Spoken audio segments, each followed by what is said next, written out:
3장입니다.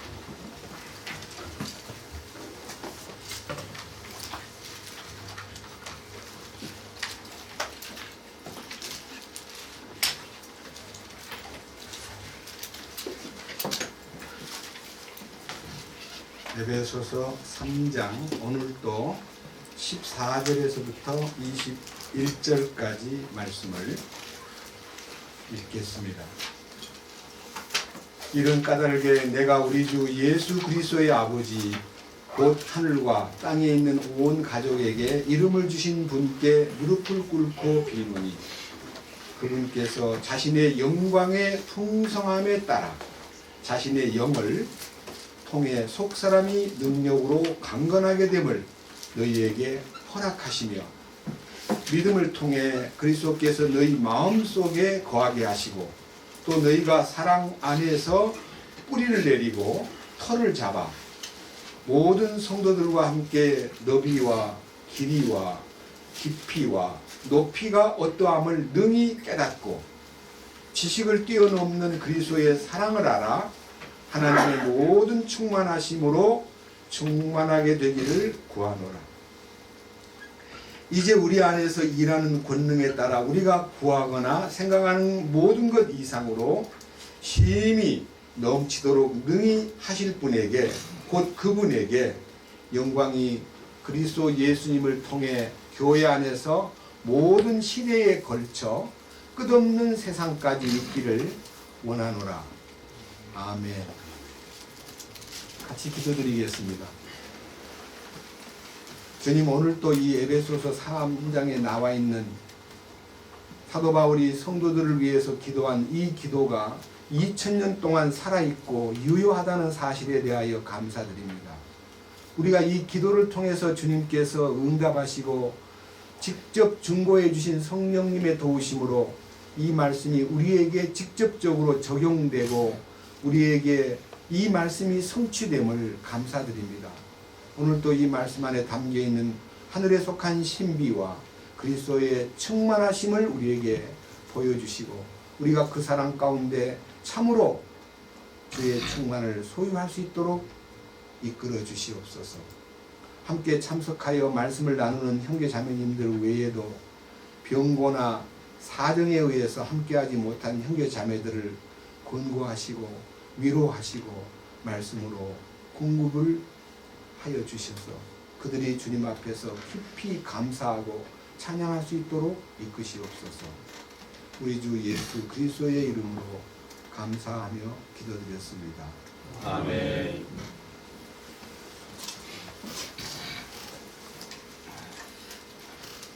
오늘은 21번째 에베소서 강좌입니다. 지난 주일에는 제가 이 16절에서 자신의 영광의 풍성함에 따라라고 하는 이 영광의 풍성이 무엇인가? 우선 이 말씀 중에서 요한복음을 통해서 말씀이 육신이 되어 오신 예수님 안에는 하나님의 영광이 풍성하고 은혜와 진리가 넘친다는 사실을 대전제로 해서 요한복음 2장에서 갈릴리 가나에서 물로 포도즙을 만드심으로써 최초로 하나님의 영광을 나타냈다고 하는 그 영광은 무슨 영광이냐? 부활 능력이고 주님이 부활 생명을 이 땅에 나타내실 것을 첫 번째 갈릴리 가나의 기적을 통해서 선포하셨다는 것을 여러분 앞에 말씀드렸고요.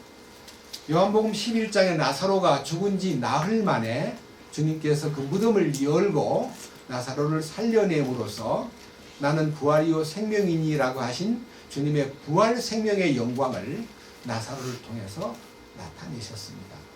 그 외에도 여러 부분이 많이 있지만 특별히 17장에서 주님께서 이렇게 기도하심으로써 당신의 영광을 우리에게 알리셨다는 것을 우리가 함께 그 영광에 접근하고 그 영광의 놀라운 신비를 우리가 함께 이렇게 공유할 수 있는 길은 어떤 상태에서 두 가지 조건이 요구된다 하는 것을 요한복음 17장에서 선포하였는데 오늘 다시 한번 읽어본 후에 본문 말씀으로 돌아가겠습니다. 요한복음 17장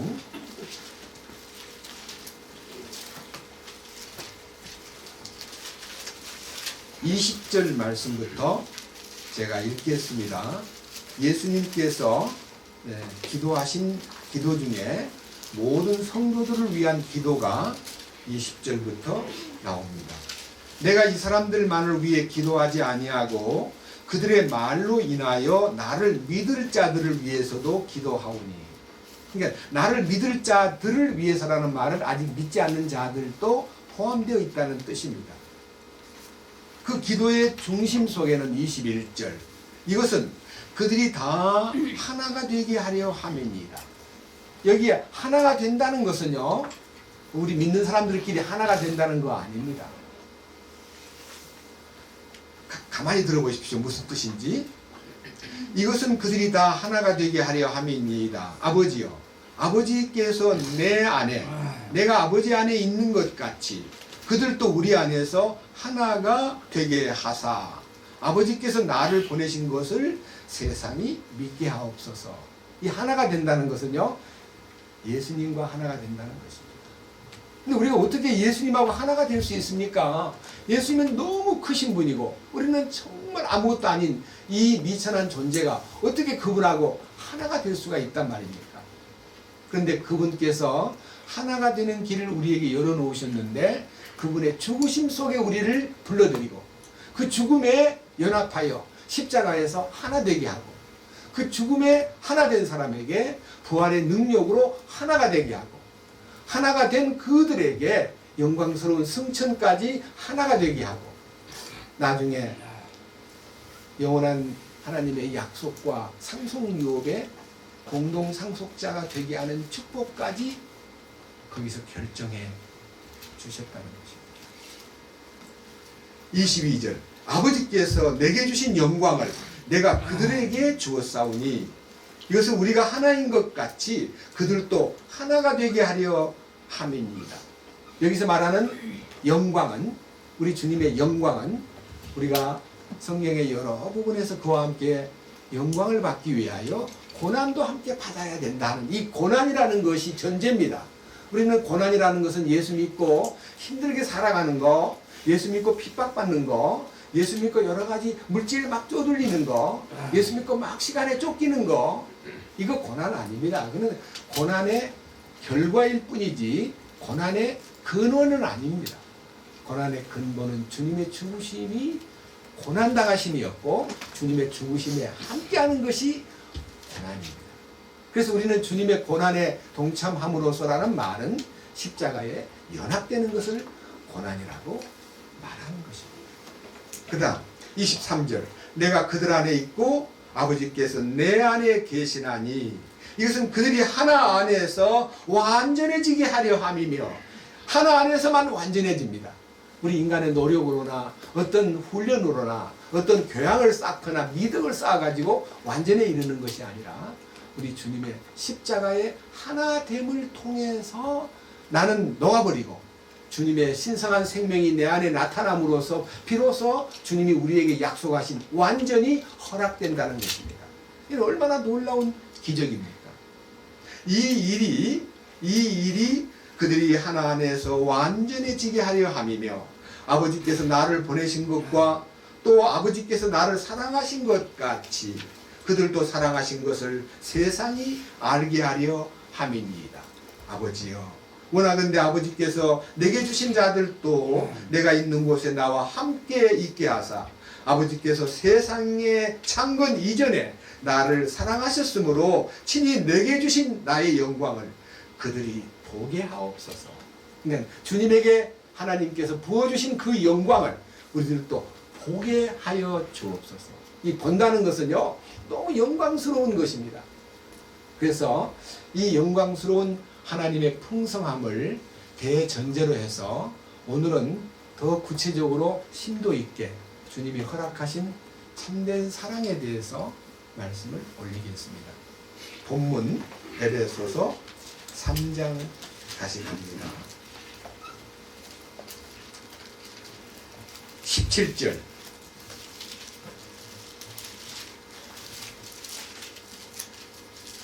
믿음을 통해 그리스도께서 너희 마음속에 거하게 하시고 또 너희가 사랑 안에서 뿌리를 내리고 털을 잡아. 여기서 오늘 너무 중요한 말씀의 중심이 사랑 안에 뿌리를 내리고 라고 하는 말입니다. 여러분, 사랑에 뿌리를 내리는 것이 무엇이냐? 오늘 이 부분이요, 우리 안에 큰 하나의 쟁점이 되고, 결과는 19절에 지식을 뛰어넘는 그리스도의 사랑을 알아. 이게 이제 사랑의 3단계 중에서 오늘 여기에서 2단계와 3단계가 있는데, 한 장 앞으로 잠깐 넘겨보세요. 2장 4절에 1단계가 있습니다. 사랑의 1단계. 2장 4절. 긍휼이 풍성하신 하나님께서 친히 우리를 사랑할 때 보여주신 자신의 크신 사랑으로 인하여 심지어 우리가 죄들 가운데서 죽었을 때에 우리를 그리스도와 함께 살리셨고 너희가 은혜로 구원을 받았느니라. 이 첫 단계의 사랑, 이 사랑을 알게 되었고, 여러분들은 기억하실 겁니다. 하나님이 우리를 위해서 죽으셨다고 하는 사실이 요한일서 3장 16절에 기록되어 있습니다. 옛날 성경에는 그가 우리를 위하여 목숨을 버리셨은즉 우리가 이로써 사랑을 알고 라고 하는 말씀이 사실은 그가 다른 분이 아니고 하나님 자신입니다. 하나님께서 우리를 위해서 생명을 내놓으셨습니다. 거기에서 우리가 사랑이 나타났습니다. 그래서 첫 번째, 자, 로마서 5장 8절을 누가 한번 우리 송영재님 크게 한번 읽어주십시오. 로마서 5장 8절. 로마서 5장 8절. 크게 읽어주세요. 우리가 아직 죄인이었을 때에 그리스도께서 우리를 위해 죽으심으로 하나님께서 우리를 향한 자신의 사랑을 당당히 제시하시느니라. 그러니까 십자가의 죽음이 하나님의 사랑의 당당한 제시거리란 말은요, 보라, 이게 사랑이다 하는 사랑의 근본이 허락되었습니다. 이게 이제 속죄요 구원입니다. 아까 에베소서 2장 4절 5절에서 사랑의 근본은 하나님이시고 사랑의 근본이 나타남으로써 우리는 속죄와 구원을 받았습니다. 이제 두 번째가 아까 얘기했던 에베소 3장 17절에 방금 우리가 같이 읽었던 대로 믿음으로 말미암아 그리스도께서 너희 마음속에 거하게 하시고 또 너희가 사랑 안에서 뿌리를 내리고 털을 잡아. 이게 사랑의 뿌리 내림, 사랑의 뿌리를 내렸다는 겁니다. 이 속죄받은 사람이 사랑의 뿌리를 내리면요, 여기서 성숙한 사랑을 맛봅니다. 사랑의 성숙함이라는 말은요, 사랑에 흔들리지 않게 사랑 안에 뿌리를 깊이 내린 사람이, 실제로는 이게 속죄받은 사람 안에는 사랑의 뿌리가 내리지 못했기 때문에 우리가 30년 동안 뿌리 내리지 못한 채 오늘날 우리 주변에도 많은 사람들이 사랑받은 건 알지만은 사랑의 뿌리를 깊이 내리고 강변에 뻗은 참 아름다운 하나님이 주시는 그 올리브 나무처럼요, 풍성한 열매를 맺는데 이르지 못하고 우리 자신들이 흔들리고 있다는 것이 많이 보입니다. 그래서 자꾸 세상을 기웃거리고 떠나나온 에집트를 그리워하고, 이게 이제 사랑의 뿌리 내리지 못한 사람의 속성입니다. 사랑의 뿌리를 다 받고 있으면요, 터가 견고해지면서, 여기 이제 중간 단계입니다. 마지막 19절. 여기 뭐라고 되어 있냐면요, 지식을 뛰어넘는 그리스도의 사랑을 알아. 그러니까 지식을 뛰어넘는다는 말은요, 사랑에 대한 이론, 뭐 사랑은 아가페가 있고 사랑은 뭐 에로스가 있고 사랑은 뭐 필리아가 있고 뭐 사랑에 대해서 아무리 많은 것을 안다 한들 그 사랑하는 거 아닙니다. 여러분, 연애 편지를 막 읽는다 해서 사랑이 생깁니까? 남의 막 연애 편지를 읽었다고 내 마음이 뜨거워집니까? 막 킥킥거리고 오히려 웃지요. 참된 사랑의 뿌리를 내린 사람에게만 지식에 뛰어넘는 사람, 그러니까 알고 있는 것과는 전혀 다른, 느낌과는 전혀 다른 그 사랑의 풍성함이 마음속에서 막 솟구치는데, 이게 이제 사랑의 결실이에요. 결실. 사랑의 열매를 맺는 겁니다. 이게 사랑의 풍성함입니다. 풍성함이라는 말은 누림이라는 뜻이에요. 누림. 사랑을 누리는 거예요. 그 사랑 안에서 막 뜨겁게.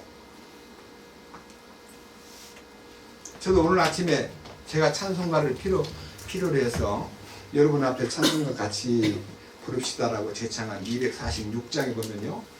휘장을 찢으사 산길 열고 부활인의 구속의 역사 이루신 주, 지성소 들어가 주와 함께 누리는 평강. 주께 내 맘 엽니다. 찬양을 드립니다. 모든 것 이루신 주님께 내 찬양과 감사 드립니다. 이게 지성소를 경험하는 거예요. 사랑의 클라이막스는요, 지성소예요, 지성소. 오늘은요, 이 지성소에 관련된 얘기를 좀 많이 할까 합니다. 지성소가 뭐냐? 하나님의 모든 풍성이 이루어진 하나님의 임재와 하나님의 권위와 하나님의 약속이 이 지성소에 나타나는 거예요. 지성소에 이르는 사랑을 일컬어 지식에 뛰어넘는 그리스도의 사랑을 알아. 그 다음 하반절에 뭐라 되어 있어요? 그걸 알고 나니까 하나님의 모든 충만하심을 우리가 충만하게 되는 거예요. 하나님의 모든 충만하심 속에 이 지성소 안에는 하나님의 충만이 들어있다는 것입니다. 얼마나 놀라운 일인지 모릅니다. 그랬어요.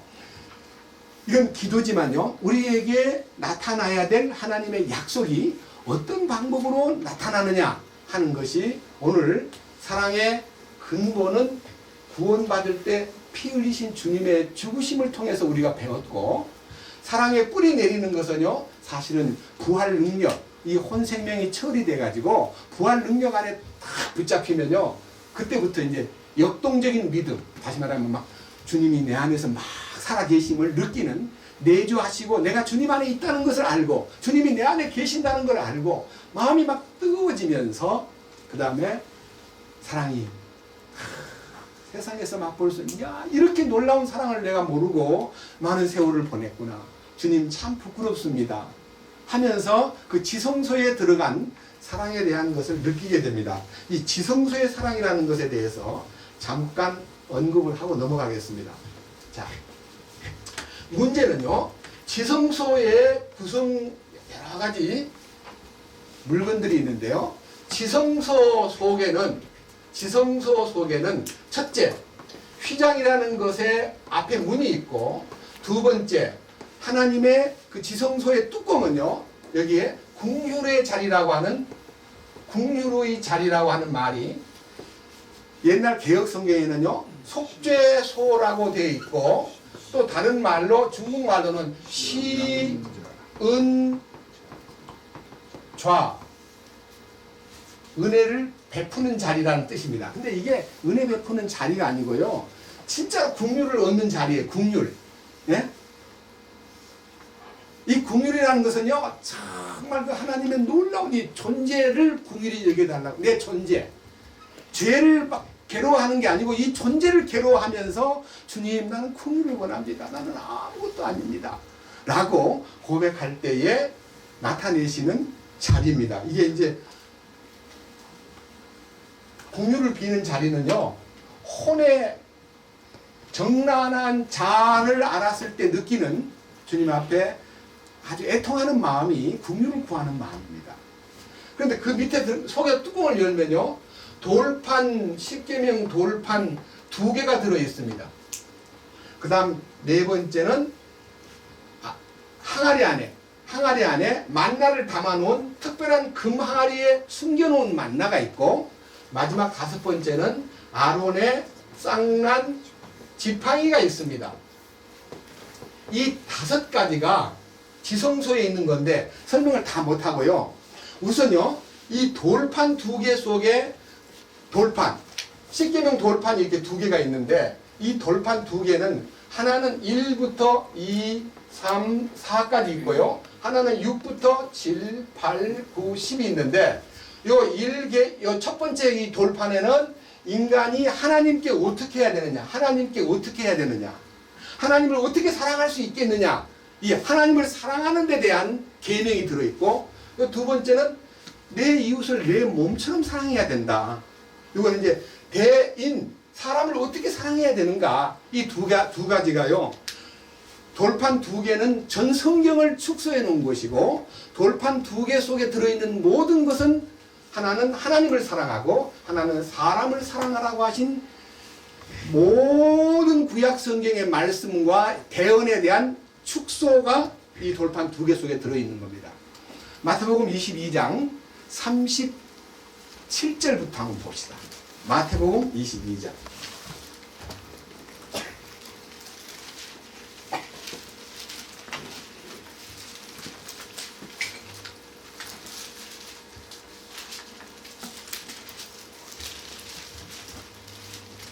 마태복음 22장 37절. 예수님께서 그에게 이르시되 너는 내 마음을 다하고 혼을 다하고 생각을 다하여 주 내 하나님을 사랑하라. 이것이 첫째가는 큰 명령이요. 그러니까 첫 번째 돌판에 새겨진 계명이 축소된 하나님의 명령의 첫 번째 명령이요. 그 다음 39절. 둘째 명령은 그것과 같은 것으로서, 그러니까 내용은 같은데 상대가 다르다 이거예요. 뭐냐? 너는 내 이웃을 내 자신과 같이 사랑하라 이니라. 모든 율법과 대언자들의 글이 이 두 명령에 매달려 있느니라. 이 두 명령 속에 다 포함되어 있느니라 그 말이에요. 그러니까요, 성경에 주어진 목적은요, 하나님을 사랑하되 네 마음과 네 혼과 네 생각과 네 모든 걸 다 바쳐서 사랑해야 되고, 그건 사랑이 됩니까? 내 마음과 내 생각이 세상에 막 빠져있고 돈에 빠져있고 자식한테 빠져있고 사랑하는 분에게 빠져있는데 내가 어떻게 다 사랑할 수가 있습니까? 안 돼요. 성령이 오셔가지고 내 마음속에 있는 옛 속성, 아담 안에 들어있는 이 못된 혼의 속성을 제거한 후에라야만이 비로소 내가 전심으로 그를 사랑하는 마음이 생기기 시작합니다. 이게 이제 사랑의 뿌리를 내리는 거예요. 그 다음에 그분 사랑이 막 쏟아져가지고 내 안에서 막 넘치니까 내 이웃을 내 몸처럼 사랑하라는 명령을 지키려고 온갖 방법으로 다 해봤는데, 우리 예를 들어 한번 얘기해 봅시다.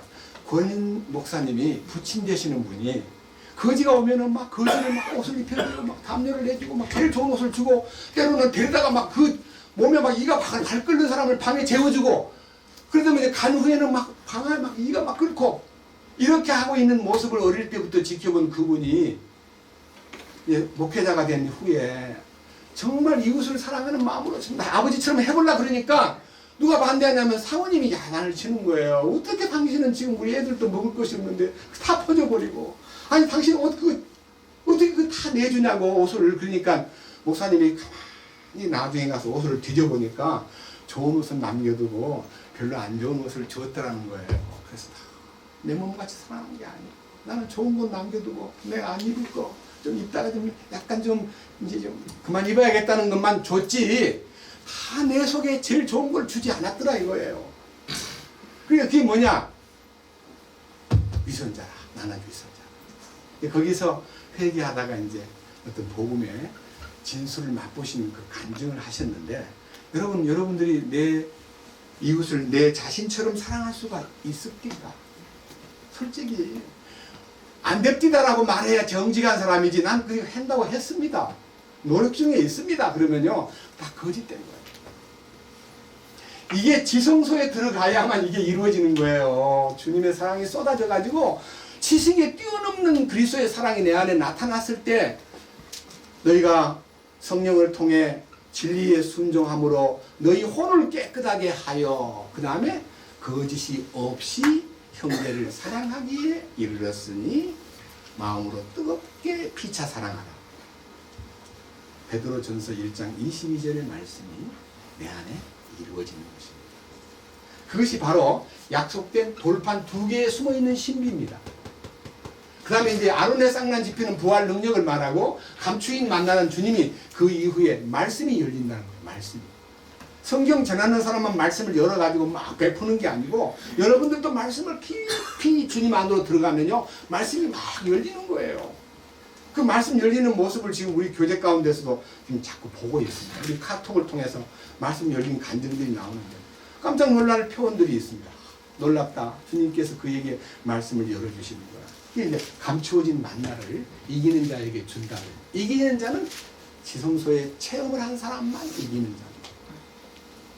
그래서 오늘 중요한 내용은요, 휘장에 찢기는 것은 자기의 혼생명의 변화를 위한 자아 처리를 말하고, 궁일의 자리라는 것은 주님에게 인정을 받고 비로소 그 지성소 안에 들어갔다는 뜻을 말하고, 돌판 두 개는 하나님의 사랑과 사람을 대한 사랑이 주님으로 말미암아 나타난다는 것을, 아멘, 나는 내가 하는 게 아닌 줄 이제 알았습니다. 제가 못 모르고 내가 하려고 그랬는데 이제 주님이 하시는군요. 내 안에서 일을 시작하시는 분에 대한 얘기가 여기 나타나 있어요. 에베소 3장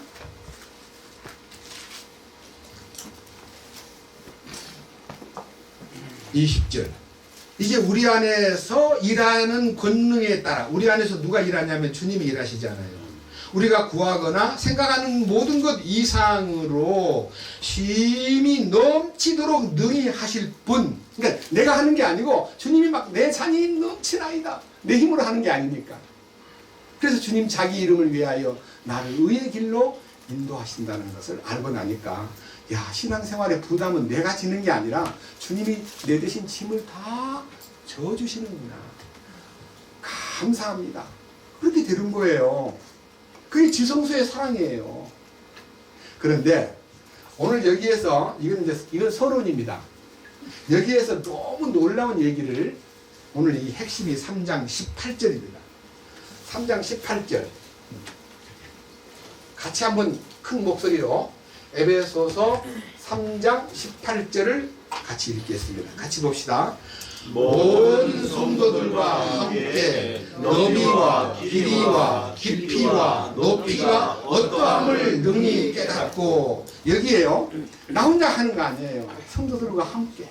그러니까요, 어떤 사람은 성경 알았다고요, 교제에 나가보니까 다 나하고 너무 안 맞고 거칠은 사람도 있고, 막 누군가 모르게 눈이 막 마음에 안 들어오고 자꾸 눈밖에 나는 사람이 보이니까, 여보, 바깥에 나가서 죄 짓지 말고 우리끼리 그냥 하자. 그래서 집에서 애들 데리고요, 이렇게 모여있는 아주 가정교회가 많이 생긴대요. 그 가정교회는 주님이 이 사랑의 길이와 너비와 깊이와 높이가 어떠함을 깨달을 수가 없어요.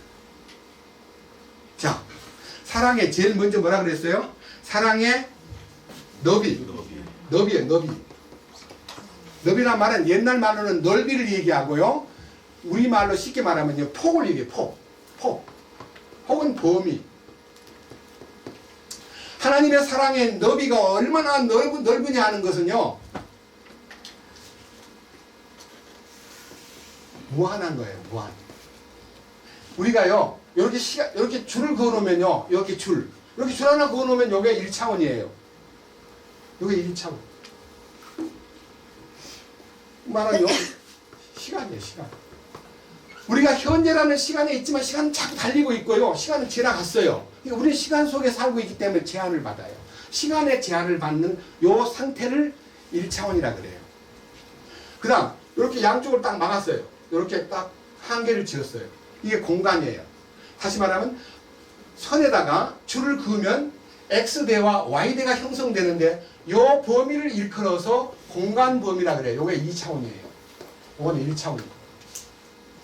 그 다음 여기를요, 이렇게 칸을 지금 제가 막았잖아요. 이렇게 칸을 막았던 요 칸이, 이렇게 네모로진 칸, 요 칸이 시간과 공간과 물질, 요게 이제 3차원이에요.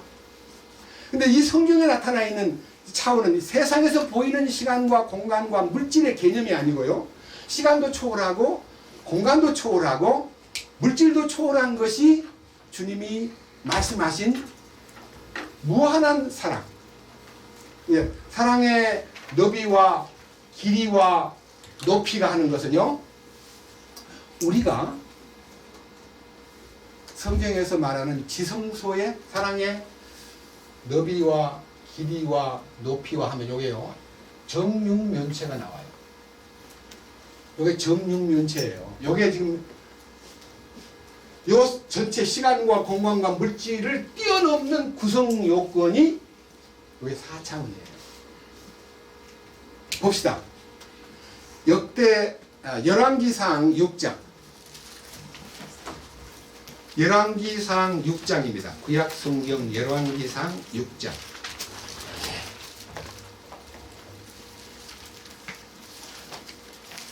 1절 이스라엘 자손이 이집트 땅에서 나온 지 480년이 되는 해, 곧 솔로몬이 이스라엘을 통치한 지 4년이 되는 해 12월 곧 둘째 달에 그가 주의 집을 건축하기 시작하였더라. 여기요, 역사를 기록하는 사람들은요, 이스라엘 민족이 이집트에서 430년 동안 노예 생활을 했다는 기록이 있고요, 이스라엘 민족이 이집트에서 해방된 지 480년 되던 해 둘째 달에 솔로몬이 왕된 지 4년 만에 성전 건축이 시작되었다. 근데 성전 건축을 하는 목적이 뭡니까? 성전 건축은 바로 하나님의 임재의 장소를 마련하기 위해서 제한된 곳에 하나님이 나타난다는 그 나타남의 장소, 하나님이 자기를 나타난다는 말은 하나님이 거기 계셔가지고 말씀을 하시는 곳을 정하라. 그 하나님의 소위 말하는 지휘본부를 성전이라는 곳에다 정해놓고 이렇게 말씀하십니다. 6장 16절 또 그 집의 옆면에 마루와 벽들 29빛을 백향목 널빤지로 짓되 그 내부에 있는 그것, 하나님께서 말씀하시는 곳, 하나님께서 말씀하시는 곳이 뭐예요? 지성소잖아. 지성소. 하나님께서 말씀하시는 곳 지성소를 만드는데 그 안에 지성소 내부의 구조가 그 집 17절 곧 그것 앞의 저는 길이가 40규빗이었으며 그 집 내부의 백향목에는 둥근 꽃받침과 핀 꽃들을 새겼더라. 모든 것이 백향목이고 돌을 볼 수 없었더라. 19절 또 그가 주의 언약궤를 두기 위해 그 집의 내부에서 하나님께서 말씀하시는 곳을 예비하였는데, 그러니까요, 하나님께서 말씀하시는 곳이란 무엇이냐 하면은 하나님의 언약궤를 두는 장소다 이거예요. 그 다음 보세요. 20절 하나님께서 말씀하시는 곳의 앞부분은 길이가 20규빗이요 너비가 20규빗이요 높이가 20규빗이더라. 그가 순금으로 그것을 입혔고 마찬가지로 백향목으로 된 제단에도 입혔더라. 이처럼 솔로몬이 그 집의 내부를 순금으로 입히고 하나님께서 말씀하시는 곳 앞에 금사슬로 칸막이를 만들어 그것을 금으로 입히며 온 집을 금으로 입혀 마침내 온 집을 완성하니라. 그가 또 하나님께서 말씀하시는 곳 옆에 있던 제단을 온통 금으로 입혔더라. 그러니까요, 하나님께서 말씀하시는 곳이 지성소인데 그 지성소를 금으로 입혔는데 그것은 길이가 20규빗 길이와 폭이 20규빗 폭과 높이가 20규빗 바사만 정육면체를 정육면체 이게 비밀이에요. 여러분 정육면체 1규빗은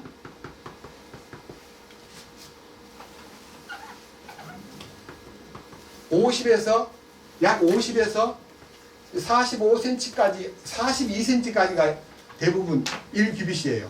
중간을 잡아가지고 1규빗 이 팔꿈치에서 이 장지까지가 1규빗입니다. 근데 그거는 기준이 없기 때문에 그 당시 대제사장의 팔을 가지고 재었습니다.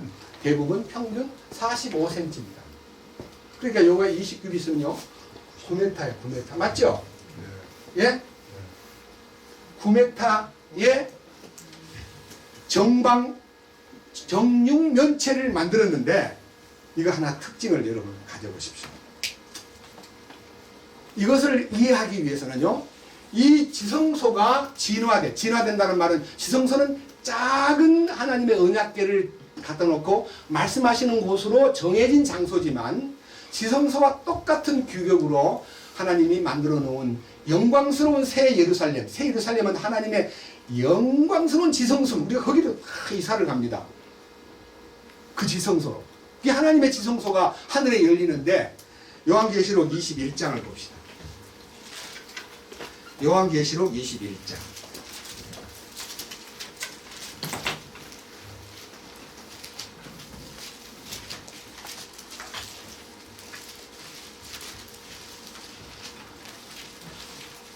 (1절)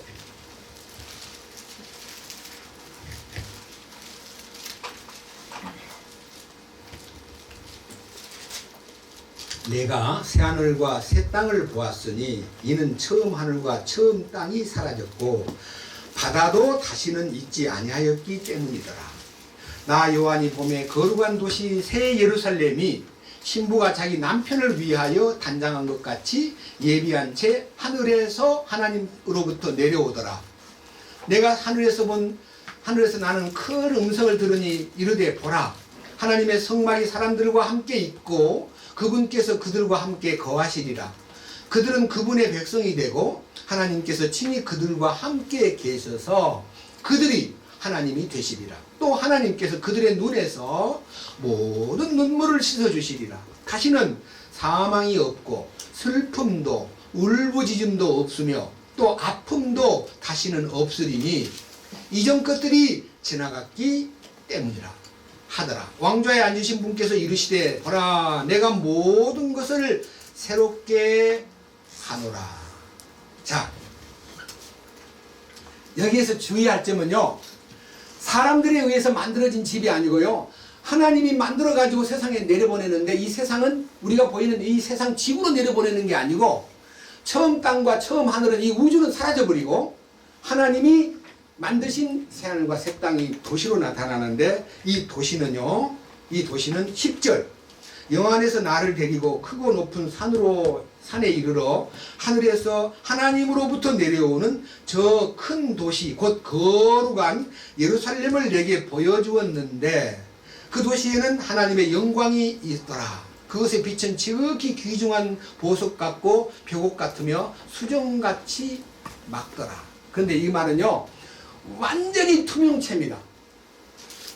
완전히 투명체인데 우리가 느끼는 모든 금과 보석과 진주 찬란한 것을 다 동원해서 길도 닦고 벽도 만들고 문도 만들고 그냥 황금보석으로 꾸민 집입니다. 그런데 밑에 보십시오. 23절 그 도시는 해와 달이 안에서 빛을 필요가 없으니, 해도 없고 달도 없고 별도 없어요.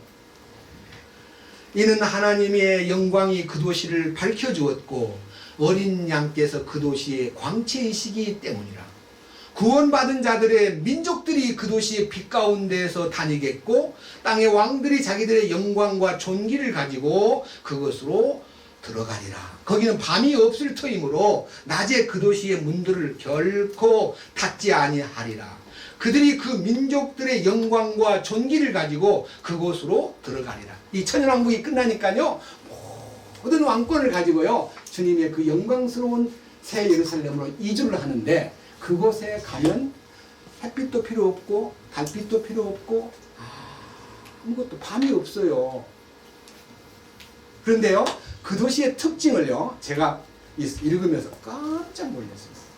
밑에 보십시오. 16절 그 도시는 네모 반듯하게 놓여 있으며 길이가 너비만큼 길더라. 그가 갈대로 도시를 측량하니 12,000스타디온이더라. 그것의 길이와 너비와 높이가 같으니라. 여기 이제 참 놀라운 얘기입니다. 아까 지성소의 길이와 너비와 높이가 같다라는 말씀처럼 이렇게 해서 옛날 성경에는 장과 광과 고가, 장은요 길이고 넓이고 높이입니다. 높이가 같더라 그랬습니다. 새 예루살렘의 크기를요 제가 이제 여러분 앞에 제시하겠습니다. 새 예루살렘이 네모 이제 정방, 소위 말하는 입방체입니다. 정육면체입니다.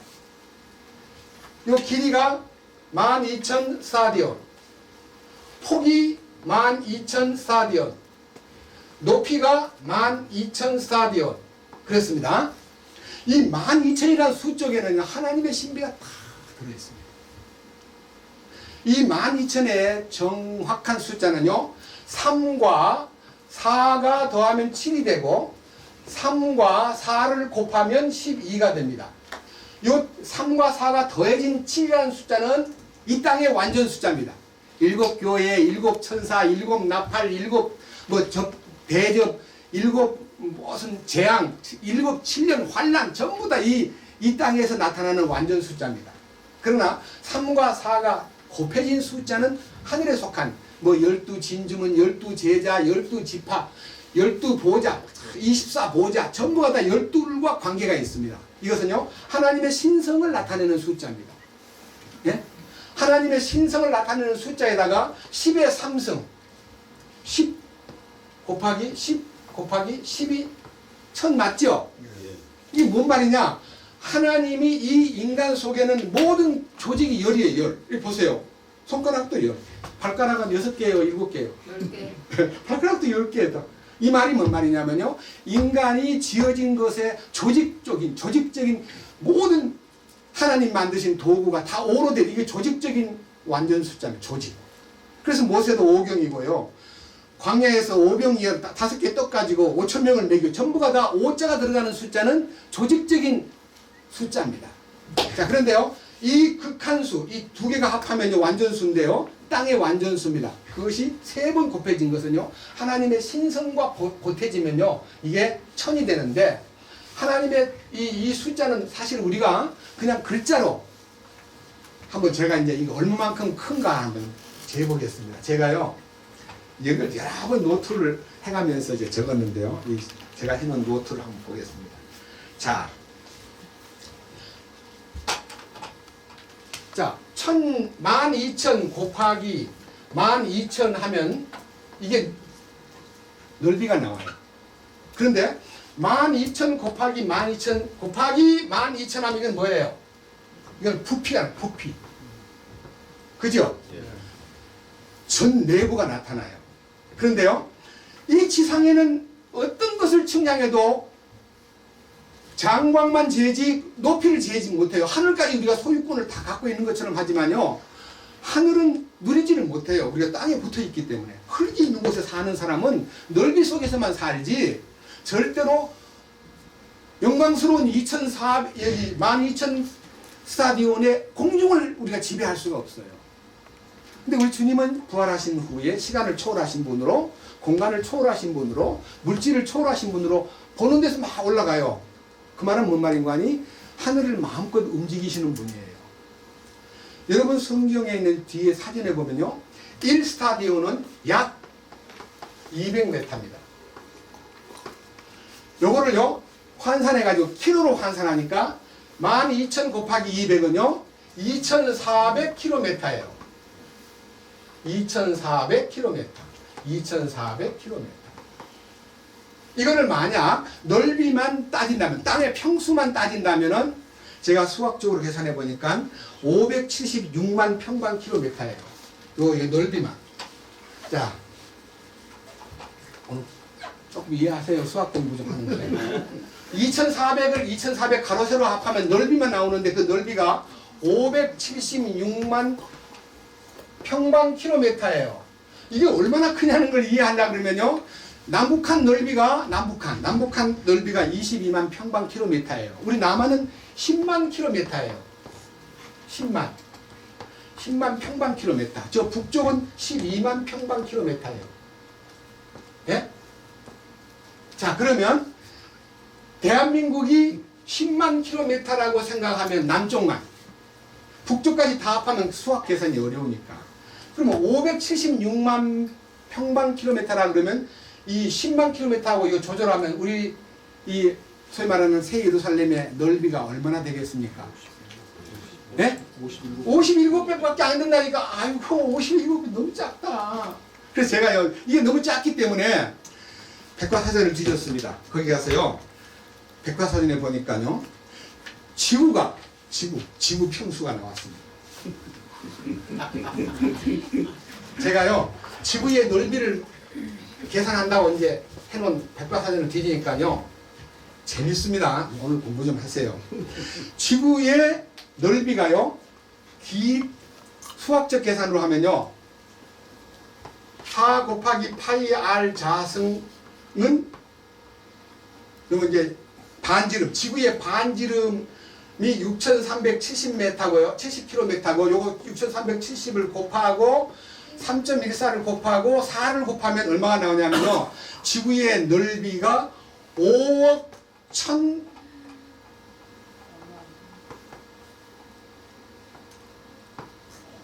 약 5.1억이에요. 5.1억. 5.1억 평방킬로미터예요.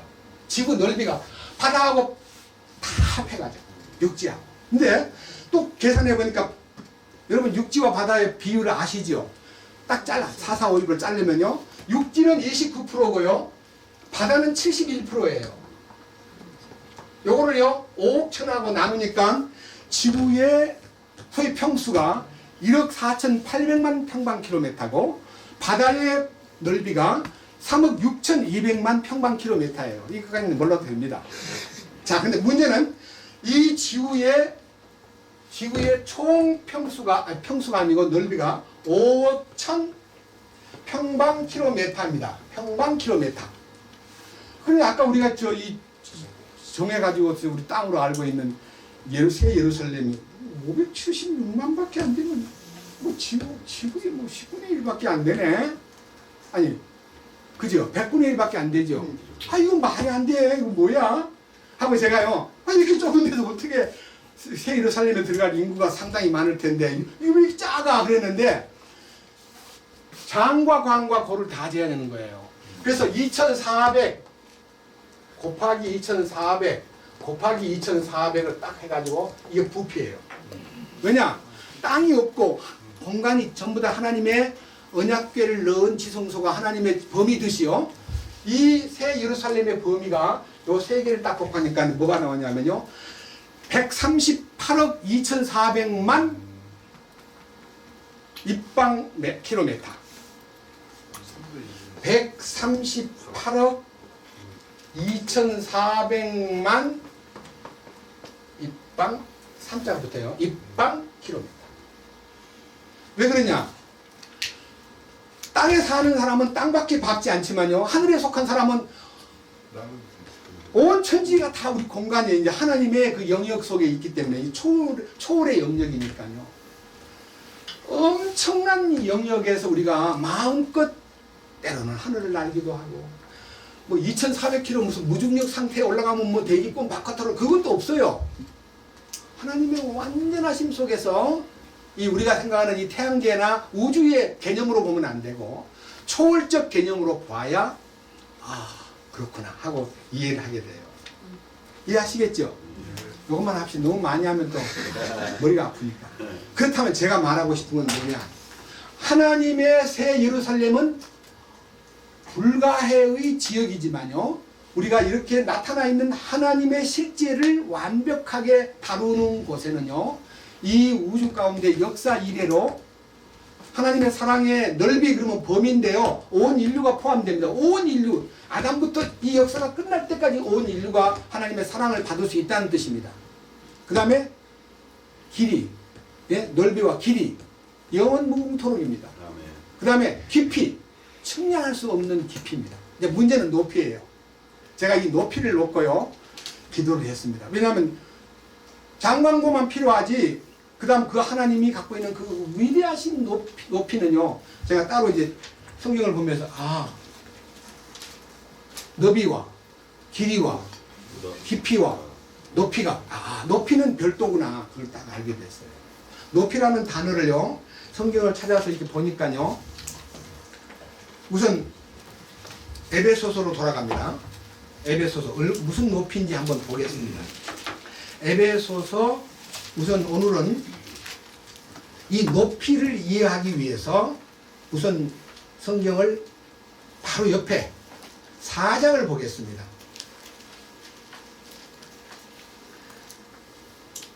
이 4장 8절에 보면요.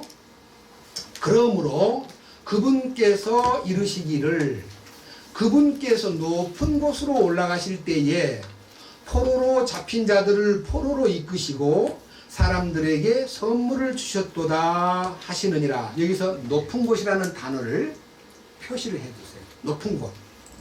그 다음 이 9절 이제 그분께서 올라가셨은즉 어디로 올라갔냐면 높은 곳으로.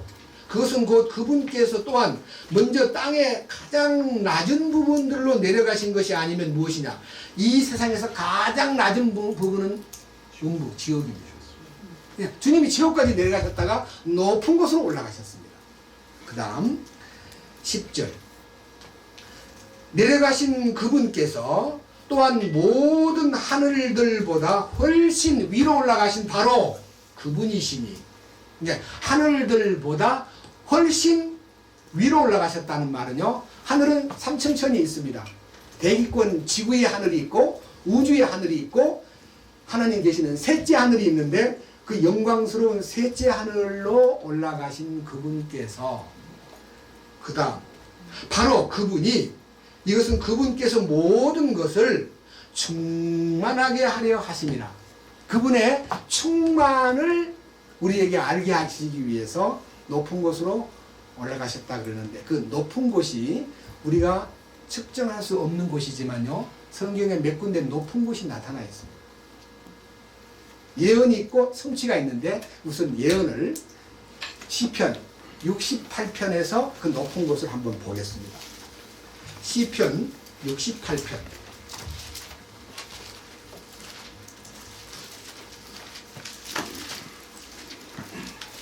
무엇이라고 예언되어 있냐면요, 18절. 시편 68편 18절입니다. 주께서 높은 곳으로 올라가시며 포로로 잡힌 자들을 포로로 이끄시고 사람들을 위하여 선물들을 받으시되 참으로 거역하는 자들을 위에서도 받으셨사오니 이것은 주 하나님께서 그들 가운데 거하려 하심이니이다. 날마다 우리에게 은택을 더하시는 주 곧 우리의 구원의 하나님을 찬송하리로다. 우리 하나님이신 그분은 구원의 하나님이시니 사망에서 벗어나는 것은 하나님 곧 주께 속하였도다. 자, 구원의 하나님이 우리를 사망에서 벗어나게 한다는 말은, 구원받았다 그러면서도요, 사망에 매여 있어요. 무슨 말이냐? 여러분 지금 현재 오늘 여기 우리 별이 아빠 암이 걸렸다고 가상하시면 두렵겠어요, 안 두렵겠어요? 아, 죽었구나. 이거 죽을 병이다. 대부분 구원받았다 그래도 암이 걸렸다 그러면요, 불안 공포에 떨게 되고 죽음의 공포에 사로잡히게 되는 것이 일반적인 사람들의 보편적 상태입니다. 인정하세요? 예. 그런데 높은 곳으로 올라가신 그분을 만나가지고 그분과 만남이 죽음을 연합하고 부활을 연합하고 나면 사망이 우습게 보이는 거예요. 사망아, 너의 쏘는 것이 어디 있느냐? 사망아, 너의 이기는 것이 어디 있느냐? 나는 우리 주님으로 인하여 사망 권세를 이겼도다 하는 사망 권세를 잡은 자인 사탄을 내가 충분히 이길 수 있는 자리에까지 올라가는 것이 바로 여기에 구원을 받되 사망에서 벗어나야만 한다. 그래서 사망에서 벗어나는 것은 하나님 곧 뭐라 그랬어요? 주께 속하였도다. 그러니까 주님에게 속한 사람만 사망의 권세에서 벗어나는 거예요. 아직 안 죽었지만 이게 놀라운 기적이에요. 자, 그래서요, 이 예언이 이루어진 두 장면, 우선 두 장면만 보겠습니다. 누가복음 1장, 신약성경 누가복음 1장입니다.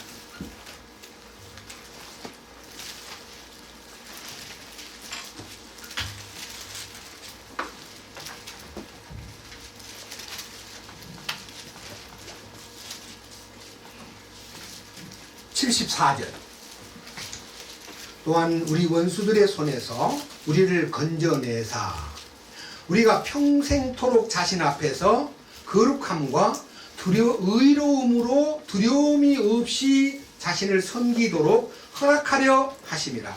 아이야, 너는 가장 높으신 이의 대언자라 불리리라. 네가 주의 얼굴 앞에 가서 그분의 길들을 예비하고 그분의 백성에게 그들의 죄들의 사면을 통하여 구원을 얻게 하는 지식을 주리니. 예수님 만나면 구원받게 됩니다.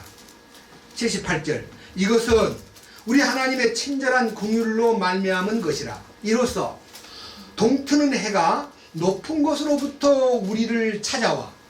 이 높은 곳으로부터 찾아온 빛이 무슨 빛이냐? 이 빛은 79절의 어두움과 사망의 그늘에 앉은 자들에게 빛을 주고 우리 발을 화평의 길로 인도하셨도다. 그러니까요, 높은 곳으로부터 빛비침을 받으면 어둠과 사망에서 해방된다는 겁니다. 이 예언이에요. 이건 주님이 어떻게 한다는 것에 대한 이 침례자 요한을 통한 하나의 예언입니다. 자, 이 예언이 이제 우리에게 나타나서 이루어질 수 있는 이 높은 곳이라는 곳이 뭐냐면요, 당신이 계신 곳이에요. 자, 누가복음 24장. 누가복음 성취. 이게 이제 이루어진. 누가복음 24장.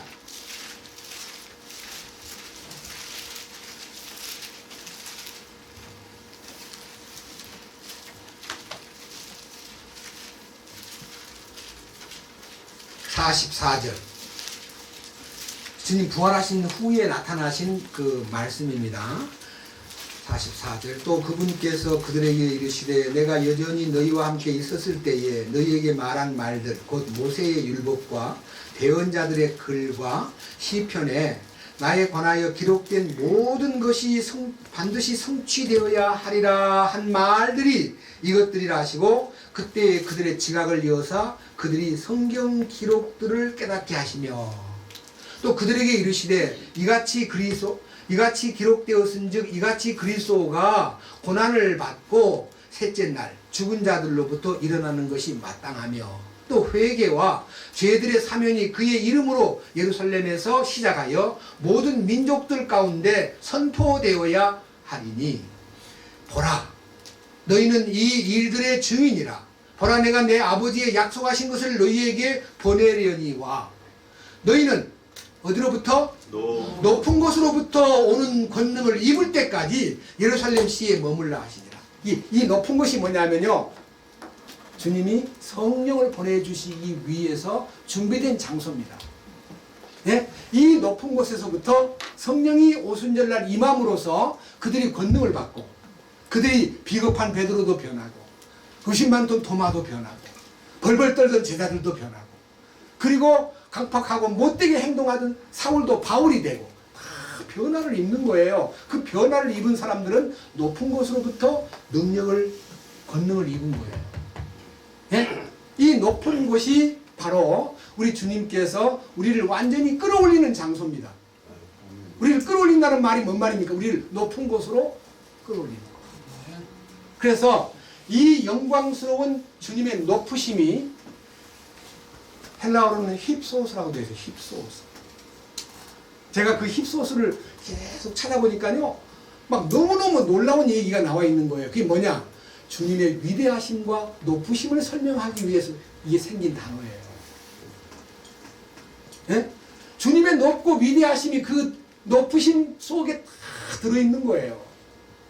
자, 그 주님의 위대하심이 마음에 우러러 보이는 순간에요, 나는 저절로 무릎을 꿇을 수밖에 없고, 저절로 무릎을 꿇는 순간에 하나님의 충만이 우리에게 공급이 되기 시작하는데, 아까 말한 대로 지식을 뛰어넘는 하나님의 사랑이 나타나고 그의 풍성을 덧입음으로써 그분이 이 비천한 자 속에 오셔가지고 나타내실 그 권능과 실제가 막 얼마나 우리가 생각하던 것, 계산하던 것, 우리가 측량할 수 없는 것들이 우리에게 나타남으로써 우리 마음이 주님으로 인해서 정말 행복해지는 거예요.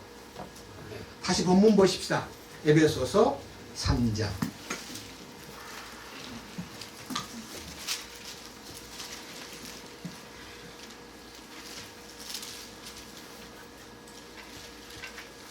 (19절입니다) 18절부터 19절. 모든 성도들과 함께 너비와 길이와 깊이와 높이가 어떠함을 능히 깨닫고 지식을 뛰어넘는 그리스도의 사랑을 알아 하나님의 모든 충만하심으로 충만하게 되기를 구하노라. 여기에 하나님의 모든 충만이라는 이 말씀 속에는요, 단순한 충만만 있는 게 아니라 이 충만의 표현이, 제가 처음 이 에베소서를 강의할 때에 충만이라는 단어를 어필해서 여러분 앞에 제시했었습니다. 이 하나님의 충만이라는 이 말씀 속에는 무슨 충만이 있느냐 하면요, 다 옆으로 한번 가가지고 우선요 4장 13절 봅니다. 마침내 우리가 다 믿음과 하나님의 아들을 아는 것에서 하나가 되어 완전한 사람에 이르고, 아까 하나 되고 완전함에 이르는 것이 요한복음 17장에 주님의 기도 속에 나오잖아요. 그 주님과 하나 되고 죽으심에 하나 되고 부활에 연합되면 완전함에 나타나, 완전하신 주님이 나를 보장해주는, 나는 내가 완전해지는 게 아니라 완전하심이 나타나는 거예요. 그리스도가 완전이고 나는 그에게만 붙으면 완전해지는 거예요. 내가 완전해지려는 게 자꾸 이 생각이 돼. 마귀가 네 그렇게 성질도 잘 내고 거짓말도 잘하고 네 그러는 게 어떻게 완전해진다는 거냐. 또 나가서 거짓말 하려고? 그럼 네 어떡할래? 네 책임질래? 나는 완전함에 이르렀습니다 라고 간증을 했는데 그 다음 턱 넘어졌어. 불완전한 모습을 보고 마귀가 봐라, 네가 완전해지다니 거짓말 하지마, 이렇게 해서 나에게서 완전을 찾으려고 그래요. 나는 없어져야 돼요. 나는 아니니까. 주님 안에만 완전히 있는 거예요. 그 완전하심이 보세요. 하나님의 아들을 아는 것에서 하나가 되어 완전한 사람이 이르고잖아. 이르고 완전한 사람이 되고가 아니고, 아시겠어요? 완전함에 이르는 거예요. 아, 여기가 완전하신, 그게 지성소예요.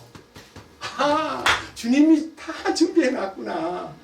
오, 주님 감사합니다. 나는 불완전했는데 나는 나 자신을 보고 할 수 없다고 생각해요. 그러니까 사람으로는 불가능한데 하나님은 가능하다고 하지 않더냐. 하나님의 그 놀라우신 완전함에 나를 초대해 주심으로써 그 완전함에 이루고, 그 다음 뭐라 그랬어요? 그리스도의 충만하심의 장성한 분량에까지 이르리니. 여기도 이르리니. 이른다는 말이 뭔 말이에요? 도착한다. 오라이브. 도착한다는 뜻이에요. 아멘. 야, 나는 이제 그리스도의 충만하심 속에 이르렀구나. 아멘. 예. 그래서 이 높이라는 것은요, 장성의 분량이에요. 장성의 분량. 예? 주님의 충만하심 안으로 들어가는 것이 우리가 이제 점점 높아지는 거예요. 그 다음 한 장 넘겨보세요. 예? 5장. 에베소서 5장 18절. 술 취하지 말라. 술 취하지 말라는 말은요, 우리 구원받은 사람이 무슨 자꾸 술 많이 먹는 사람 극히 드뭅니다. 근데 그거 얘기하는 게 아니고, 술은 세상의 향락을 대표하는 도구입니다. 너 세상에 빠지지 마라. 세상에 미쳐가지 마라. 세상에 퐁 빠져가지고 거기서 허덕거리지 말아라. 거기에는 과도함이 있나니 도에 지나친 행동을 해서는 안 된다. 오직 어떻게 해요? 성령으로 충만하다. 성령 충만이 뭐예요?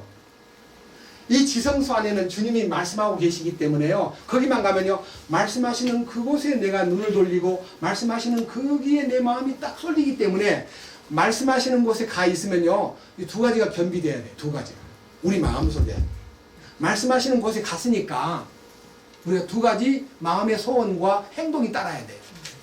시편 27편.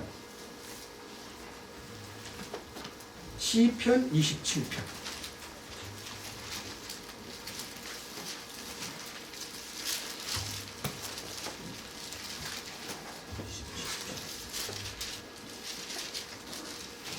(4절)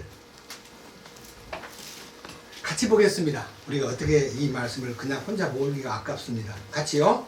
내가 주께 바라던 한 가지 일, 바로 그것을 구하리니 그것은 곧 내가 평생토록 주의 집에 거하여 주의 아름다움을 바라보며 그분의 성전에서 여쭙는 것이라. 여기요, 다윗의 기도 가운데서 주님, 내 평생 한 가지 소원이 있습니다. 내 소원이 뭐냐 하면은요, 뭐 건강하게 잘 살고 뭐 출세하고 뭐 부자 되고 그런 건 하나도 아니고요, 내가 평생토록 주님의 집에 거하고 싶습니다. 네, 주님 안에 살고 싶습니다. 두 번째는 주님의 아름다움을 바라보면서 살고 싶습니다. 그리고 세 번째는 그분의 성전에서 여쭙는 것입니다. 여러분, 성전 뜰에서 하나님 어떻게 할까요? 물어보면 대답을 안 해줘요. 지성소에 들어가야만 만남이 있고 대화가 있는 곳이니까 지성소를 경험해야만 대화가 있고 만남이 있고 공급이 있는 거예요. 아시겠어요? 마당만 밟는 신앙생활은요, 주일날 한 번 와가지고 이렇게 참석하고는 신앙생활 다 잘하는 줄로 아는 사람은 마당만 밟는 신앙생활이고요. 조금 이제 모이면은 나오는데 말씀에 이렇게 접착돼 있지 않고 성경 기억나면 성경 봐야 되는데 어떡하지? 오늘 또 하나도 못 봤네. 아이고 이거 어떡해? 이렇게 해서 성경을 보는 것에 빚진 사람, 그것이 이제 말로만 주님은 나의 빛이십니다. 주님은 나의 양식입니다. 주님은 나의 모든 것입니다 라고 말을 해놓고요, 기도하라 그러면요, 주님 어떻게 하든지 좀 부자가 되게 해주셔야겠습니다. 내가 너무 가난하기 때문에 힘이 들어요. 주님 어떻게 하든지 일 좀 잘 되게 해주시고, 우리 애도 지금 공부하고 있는데 대학을 가야 되는데 최소한 인류대학은 못 가도 대학은 떨어지지 않게 좀 해주십시오. 서울대학은 못 가도 서울에 있는 대학은 좀 가게 해주십시오. 이렇게 해가지고 자기 소원이 전부 다 육신에 속한 것을 내뱉는 것이 성소의 기도입니다. 그런데요, 지성소의 기도는 바뀝니다. 어떤 기도냐? 한 장 넘겨보세요. 시편 28편. 다 같이 2절. 시편 28편 2절 같이 봅니다. 내가 주께 부르짖고 하나님께서 말씀하시는 거룩한 곳을 향하여 손을 들 때에 나의 간구하는 소리를 들으소서. 먼저 뭐가 이루어져요? 말씀하시는 곳을 향해서 뭐 하는 거예요? 말씀하시는 곳을 향하여 뭐 하는 거예요? 손만 들어. 손 주여 나는 아무것도 아닙니다. 할 수가 없습니다. 뜻대로 하시옵소서. 저는 할 말이 없습니다. 내가 빌바를 마땅히 알지 못할 정도로요, 주님의 뜻에 매료돼 가지고 내 소원을 이렇게 아뢰는 것도요 부끄러운 거예요. 여러분, 청구서를 띄우는 건 부끄러운 일입니다. 너희는 먼저 그의 왕국과 하나님의 왕국과 하나님의 의를 구하라. 그리하면 이 모든 것을 너에게 더하시리라. 약속하신 분에게 내 모든 걸 다 주님에게 의뢰하고 나를 따라오려거든 왕국의 백성이 되려거든 부모나 자식이나 처나 토지나 모든 것을 버리고, 그러니까 왕국 복음에 들어가려면 이혼을 해야 되겠구나. 자식들을 고아로 만들어야 되겠구나. 어떡하라는 거예요? 그 말이 아닙니다. 내가 다 챙기고 내가 걱정하는 그를 주님 이제는 양도하겠습니다. 나는 아무것도 내 마음대로 우리 애들 길렀는데 지금까지 실패했고요. 우리 집사람하고도 실패한 생활을 많이 했고 다투고 성질내고 우리 집사람 만족하지 못했습니다.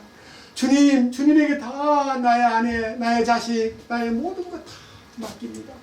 그리고 제가 뒤따라가겠습니다. 이렇게 하는 걸 얘기하는 거예요. 이혼하는 말 아니에요. 애를 고아 만들으란 말 아니에요. 그리고 완전히 다 팔아제끼고 그냥 거지되란 말 아니에요.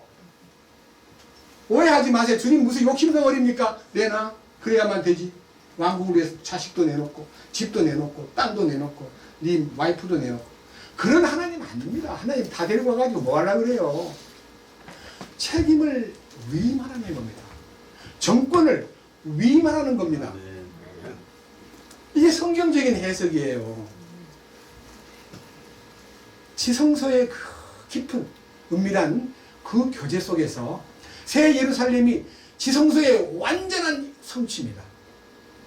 새 예루살렘은 지성소입니다. 그리고 금 하나님의 영광을 상징합니다. 진주와 보석도 하나님께서 주시는 단련과 놀라운 생명력을 상징하는 겁니다. 그것이 바로 성도들로 구성된 연합체를 새 예루살렘이라 그럽니다. 여러분, 거기 뭐 우리가 뭐 황금 이런 얘기 있잖아요.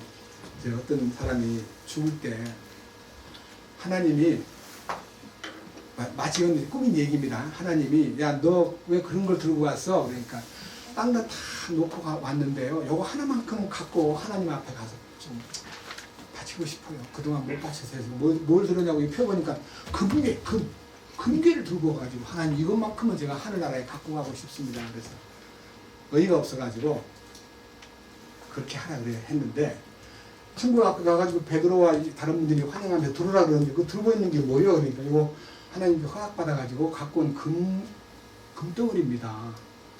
그 뭐하러 가져왔냐 그러니까 하나님께 드리려고요. 들어오라고. 들어가보니까 보도블록이 전부 금이에요. 아니 자기 갖고 온 금은 보도블록 한 장도 안 되는 금을 들고 금을 어떻습니까? 이거 금이요 하늘나라에 쓰일 줄 알고 하나님의 영광으로 가득 차 있는 그 영광스러운 곳에 세상에서 제일 좋은 걸 들고 가도 그것은 길가에 까는 보도블록 한 장에 불과하다 이 말이에요. 여러분, 하나님 앞에는 빈손으로 가야 됩니다. 오직 들고 갈 것은 예수 그리스도의 의와 예수 그리스도의 보혈의 은총과 예수 그리스도의 놀라우신 부활 생명이 나를 이끌어왔던 그 모든 업적을 내놓고 주여 이것밖에는 없습니다 라고 해야만 주님이 기뻐하십니다. 내가 이걸 하고 저걸 하고 전도도 하고 열심을 내고 연보도 많이 내고 구제도 많이 하고 그렇게 나탈 부리면 주님은 나는 너를 도저히 알지 못한다. 불법을 행하는 자들아 내게서 떠나가라고 호통을 하실 겁니다. 그 다음 에베소서 3장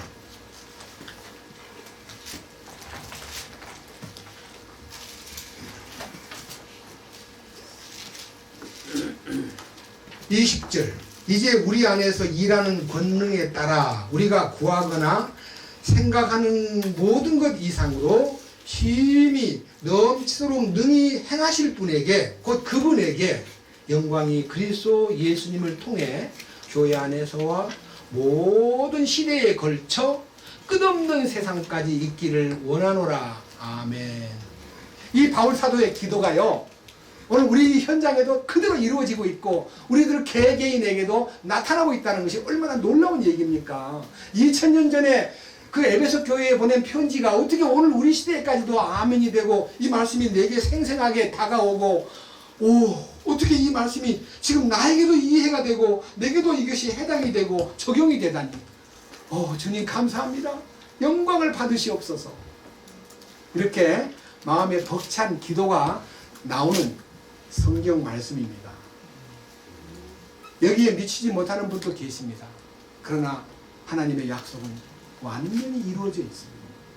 이 축복이 우리의 삶 속에 충만하기를 비는 마음과 우리가 이 말씀 안에 나타나 있는 놀라운 그 약속에 첫째는 아까 처음 얘기한 것처럼 그 사랑을 발견한 것과 두 번째 사랑의 뿌리를 내린 것과 세 번째는 그 사랑의 지식에 넘치는 사랑을 우리 안에 알게 해주심으로써 하나님의 모든 충만하심 속에 우리가 누릴 수 있는 이 사랑을 누릴 수 있는 이 영광된 대열에 이 말씀을 듣는 여러분 모두가 그리고 이 말씀을 들을 수 있는 다른 모든 분들에게 주님의 축복이 함께하기를 진심으로 비는 마음으로 이 말씀을 마치겠습니다. 아멘. 감사합니다. 주님 영광을 받으시옵소서.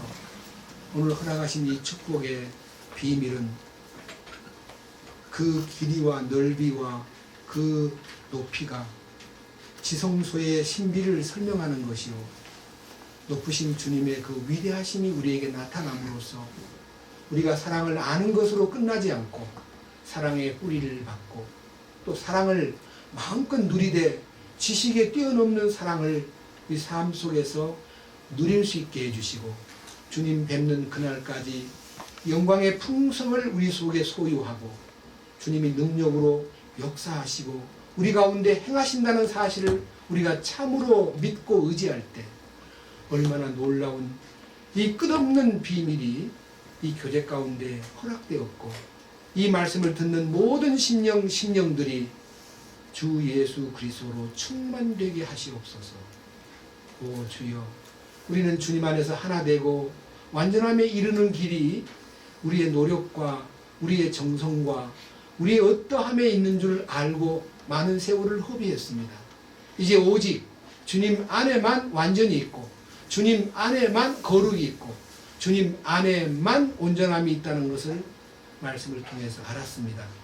우리가 이 놀라운 신비 안으로 함께 들어가 주님이 주시는 지성소의 비밀을 소유하고 새 예루살렘의 비전을 가슴에 지니고 주님 오실 그날 우리는 영광스러운 그 상속유업에 함께 참여할 수 있도록 우리 모두를 이끌어 주시고 생활 속에서 주님의 증인으로서 부끄럽지 않게 살아가도록 이끄시옵소서. 우리 주 예수 그리스도의 이름으로 기도드립니다.